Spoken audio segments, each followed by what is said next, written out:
Hello, my name's Jamie. I'm with 29eronline.com. I just finished up my test review or test riding of the 2012 Norco Revolver 2. It's their mid-level full suspension bike that has 100mm of front and rear travel. It's pretty much their all-purpose bike of any kind of riding. Now I'd like to discuss their ride characteristics and what I found both in and out of the saddle. This is a very comfortable bike to ride. Had a lot of confidence, from initial setup all the way until, the toughest things I could throw at it, downhill, loose rock, uphill. I really couldn't find a weakness in actually riding the bike. One of the things that I liked about it the most was both in and out of the saddle. Again, I felt very comfortable, and for a 4-inch travel bike, I conquered a lot of obstacles that I would have thought out of my skill set or out of my capacity level. But that bike really gave me the confidence to do it. With it only being 4 inches of travel, I thought, well, I'm going to bottom it out. But I get it out there out on the trail, whether I'm bombing the downhill or I do a light drop or even a medium drop. I never at any time really, pushed the bike to its limits. It was more that the bike was pushing me to my limits, the rider's limits, not the other way around.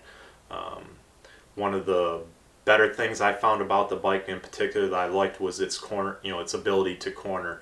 I grew up on hardtails, swore up and down that I always thought a hardtail was better for cornering than a dual suspension bike, but this bike, it'll do it. You can really lean it into a corner. It's snappy and it's quick to respond to it. Wheel spin up is quick. Didn't get a lot of bob out of the saddle. Again, very good.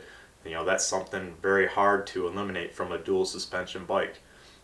Didn't have a problem climbing uphill. Hit some double digits climbs on loose rock, hard pack, and managed to stay in the seat and just keep the RPMs up and push right through it. It was a good, comfortable feeling. I like a mixed variety of terrain. I don't really want a dedicated kind of terrain, especially on this bike, because there's so many benefits. You could get on a fast single track and just kill it with this bike, or you can get on some technical downhills and it does equally as well.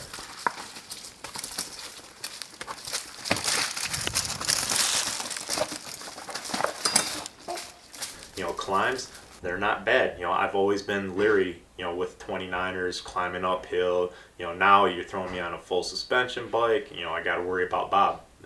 This had none of that. It was a comfortable bike to be on to climb. I dropped to the granny gear and just grind it out. Didn't really shave any momentum off. Get to the top of the hill and then, pick my pace right back up and continue on riding. Again, didn't have to come out of the saddle a whole lot for that, which is a true plus. I would say actually climbing is one of its better points, because that suspension it's helpful when you're climbing, because that rear wheel doesn't let go when you miss a stroke or you power too little hard. That rear suspension gobbles it up. It's a good way to spend the day. Some of the drawbacks, however, that I did notice, but it wasn't really a design flaw per se, but just little things that happen with the bike. The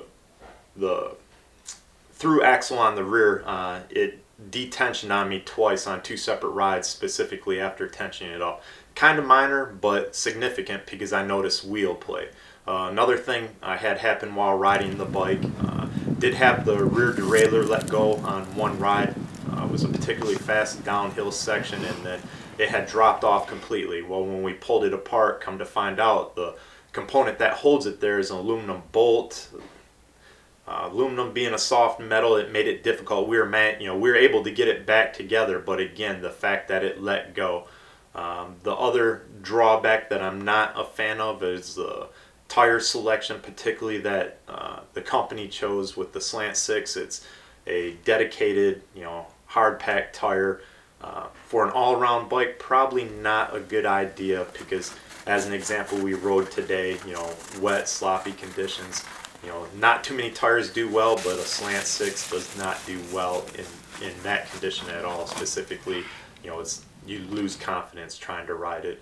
One other drawback that I found on the bike that I particularly did not like was cable routing. I busted a lot of zip ties, just not really from hitting things, just from cable travel up and down the down tube. So it was kind of a nuisance. Not really, didn't really stop me from riding, but it was a nuisance.